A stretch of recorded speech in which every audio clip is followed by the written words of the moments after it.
Bonjour à tous ceux qui nous rejoignent sur BFM Lyon. On est de retour pour On a rendez-vous, votre rendez-vous habituel du vendredi. On va se diriger vers le 4e plus gros tournoi de tennis français sur terre battue. Ils fêtent leur 10e édition cette année. 32 joueurs professionnels, dont plusieurs membres du top 100 mondial, réunis sur les terres battues du tennis club de Lyon à Villeurbanne. On va retrouver Jade Lanier et Maëva Komsi qui nous font vivre depuis ce matin les coulisses de ce tournoi. Et là, elles vont faire une initiation un petit peu particulière. On les retrouve sur place.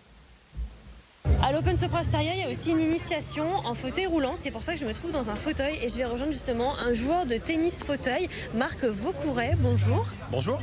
Merci d'être avec nous sur BFM Lyon. Qu'est-ce que vous expliquez ici aux enfants? Alors aujourd'hui, c'est la journée des enfants sur l'Open Sopra Steria. Donc tous les ans, on essaie de faire une petite démonstration, leur expliquer un petit peu notre quotidien déjà de personnes en fauteuil, de personnes en situation de handicap, et puis de leur montrer qu'on a accès au sport. Donc on leur montre un petit peu le maniement du fauteuil, le maniement avec et sans raquette, sur des petits ateliers là qu'on fait avec la Ligue Auvergne-Rhône-Alpes. Voilà. C'est quoi votre parcours à vous? Alors moi j'ai eu un accident quand j'avais 33 ans, je suis tombé d'une échelle, je me suis retrouvé paraplégique. Je jouais pas au tennis avant, j'ai mis quelques années à trouver le sport que je voulais faire et puis j'ai été attiré par le tennis fauteuil lors d'une séance d'initiation avec Nicolas Pelletier qui est aujourd'hui responsable à la Ligue. Et là ça va faire 5 ans que je joue. Aujourd'hui je suis 17e joueur national sur le circuit. Wow. Voilà. Bravo. Merci. Comment on fait justement pour jouer au tennis quand on est en fauteuil roulant?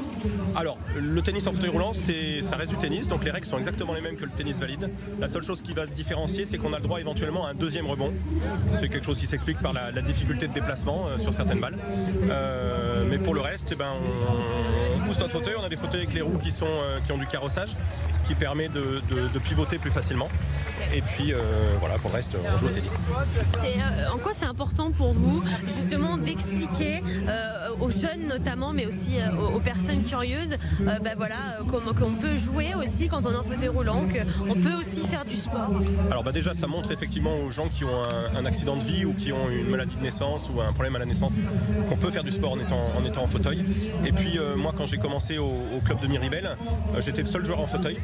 Donc ça montre aussi aux valides qu'on peut jouer avec des gens qui sont en situation de handicap, il n'y a pas de problème. Moi je joue toute la semaine avec des gens qui sont debout et on peut jouer au tennis et s'amuser de la même façon vert. Ok. Donc pour le déplacement en fauteuil, donc quand on veut aller en ligne droite, on pousse les deux mains courantes en même temps. D'accord. Et puis pour facile. Tourner, on va les pousser à l'opposé de la direction où on veut aller. Ça va orienter le fauteuil. Attendez, j'ai fait oh là là. Voilà. C'est pas facile hein. Alors voilà, on fait pas de Comme marche ça arrière, on va toujours en avant. Eh oui, il faut que je fasse et en on même essaie de temps. prendre un petit peu de vitesse parce que ça va permettre de tourner plus facilement. Waouh. Ah oui, Voilà. d'accord. Ah mais ça va super vite là. Oh. Ça va pas encore super vite, mais... Et ça, c'est des choses que vous expliquez justement aux Voilà, enfants? c'est des choses qu'on explique aux enfants là pour leur montrer un petit peu les déplacements basiques. Ok. La plus grosse difficulté au tennis fauteuil, c'est d'apprendre le déplacement. Parce que la balle va vite, Ouais. comme en valide, donc il faut arriver à se déplacer très très vite. Et en fait, ça vous muscle énormément les bras du coup. Oui, Encore alors plus. bon, la plupart des gens qui sont en fauteuil, de toute façon, sont assez musclés du haut du corps parce que le quotidien, c'est des transferts, c'est des trottoirs, c'est des choses pas forcément adaptées encore aujourd'hui. Donc effectivement, le renforcement musculaire du haut du corps est important pour pas se baisser non plus. Voilà. Ouais. Et qu'est-ce que vous dites aux jeunes justement qui sont valides, peut-être certains ne sont pas valides, qu'est-ce que vous leur dites concernant le fait de faire du tennis quand on est en fauteuil roulant? On leur dit déjà qu'on s'éclate, parce que c'est le plus important quand on fait du sport, c'est de s'amuser. Et puis il y a un vrai esprit de compétition, il y a un vrai circuit national vraiment compète haut niveau, donc on peut faire du sport de haut niveau aussi quand on est en situation de handicap. Olivier Barcelo, vous êtes également joueur en tennis fauteuil, vous êtes de la Duchère, vous jouez à Dardilly, c'est ça? Ouais. Racontez-nous un petit peu votre parcours. Alors moi je viens j'ai eu un accident il y a très longtemps, un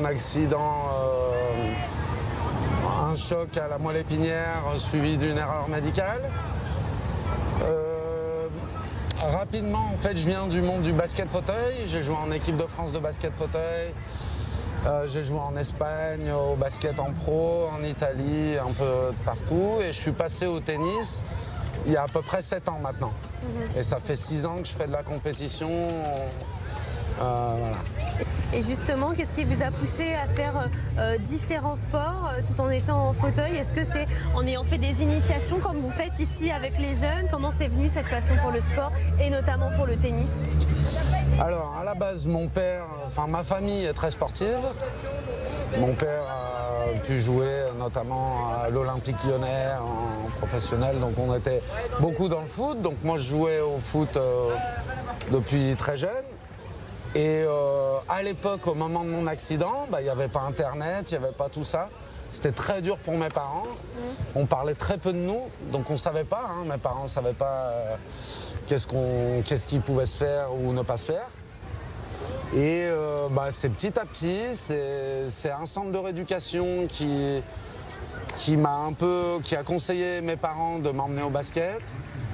De là, j'ai accroché au basket, j'ai eu des résultats assez vite grâce à la passion, et voilà.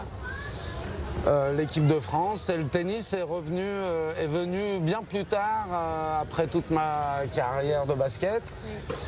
J'ai dit fini le basket, je me mets à fond dans le tennis. Et comme je ne sais pas faire de sport sans m'amuser, il faut que ce soit complète. Alors comment on s'amuse là justement? Vous pouvez me montrer comment on fait? Parce que là, juste avant, j'ai fait une initiation mais sans la raquette. Ouais. Comment on fait avec la raquette? Alors c'est beaucoup plus dur. Ok.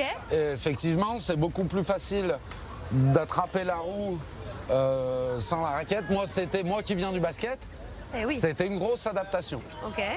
En gros, on essaye de prendre la raquette comme une prise coup droit un peu normale. Et avec le pouce, ça dépend des gens. Moi, je viens serrer ici pour pousser.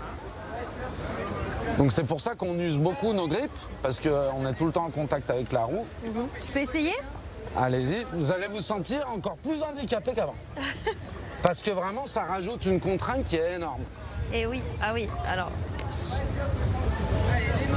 Alors la première poussée, elle est importante. Ok. Donc on y va à fond. Ah oui, il faut de la force. Voilà. Ah oui. Après, le fauteuil roule. Alors... Après, même avec du bassin, on peut bouger le fauteuil. Mais il faut le lancer. Ah oui. Avec la raquette, c'est pas évident. C'est pas facile. J'essaye sans la raquette alors? Essayez sans la raquette. Un peu plus d'impulsion. Alors, vous me dites si c'est bien. Penchez-vous en avant, comme si... Voilà. Et une fois que c'est lancé, vous pouvez beaucoup plus gérer. Voilà, j'ai pris le plot, C'est pas encore ça, hein? En fait, une fois que le fauteuil est lancé, juste en touche, regardez, je prends même pas la roue, juste je l'ai fort. Fauteuil tourne. Okay. Allez, je réessaye. Et après, on peut faire comme ça. Eh oui. Ok. Bon, j'ai pas autant de force que vous. Dès qu'il ralentit, bam, on rajoute. J'ai pas autant de force que vous dans les bras. Oui, ben ça, mais bon, c'est déjà pour un une bon première, début. c'est pas mal. Donc vous êtes dans un club de tennis. C'est compliqué aujourd'hui d'attirer les jeunes? En fauteuil, c'est assez compliqué. Pourquoi? Parce que le tennis en fauteuil est un des sports les plus difficiles. Vous vous rendez bien compte que déjà debout, c'est un sport hyper difficile. Donc en fauteuil, encore plus. Le terrain est grand, le déplacement, on n'a pas de pas chassé. Donc on est toujours obligé d'être en mouvement. C'est assez physique, c'est très technique. Il y a la distance avec la balle, il y a le côté mental. C'est un sport qui est très dur, déjà debout. Alors en fauteuil, c'est plus compliqué. C'est encore, il faut vraiment de la volonté. Moi, mon club, on essaye de lancer ça, donc on a un groupe loisir, un groupe compétition, pour que vraiment les jeunes qui arrivent se sentent à l'aise et puis jouer avec des gens de leur niveau. On se rend compte que même moi je me balade en ville, dès que je vois des gens en fauteuil, des jeunes, je leur propose, je parle aux parents. Qu'est-ce que vous diriez à un jeune pour qu'il se lance en quelques mots? Qu'est-ce que vous lui diriez pour qu'il se lance un petit peu dans le tennis peut-être? Que chacun sa méthode. Il y en a, ça va être la musique, d'autres la peinture. Moi, j'estime que quand on a un accident ou un handicap, ou peu importe, ça peut être arrivé de naissance. Dans mon cas, c'est un accident. Personnellement, moi, ça m'a changé la vie. Ça change la vie de beaucoup de gens en fauteuil. C'est une vie sociale. On rencontre beaucoup de gens, et on se sent beaucoup plus inclus. Souvent, les clubs de tennis, ils sont demandeurs. Et du coup, la vie sociale du club aussi intègre les personnes en fauteuil. Donc finalement, après un accident, je trouve que pour les jeunes, les parents devraient pousser. Merci d'avoir été avec nous sur BFM Lyon. Donc voilà, on vous a fait découvrir ce matin l'Open Soprasteria donc à Villeurbanne, 10e édition cette année, donc qui a commencé ce lundi et qui se terminera ce dimanche.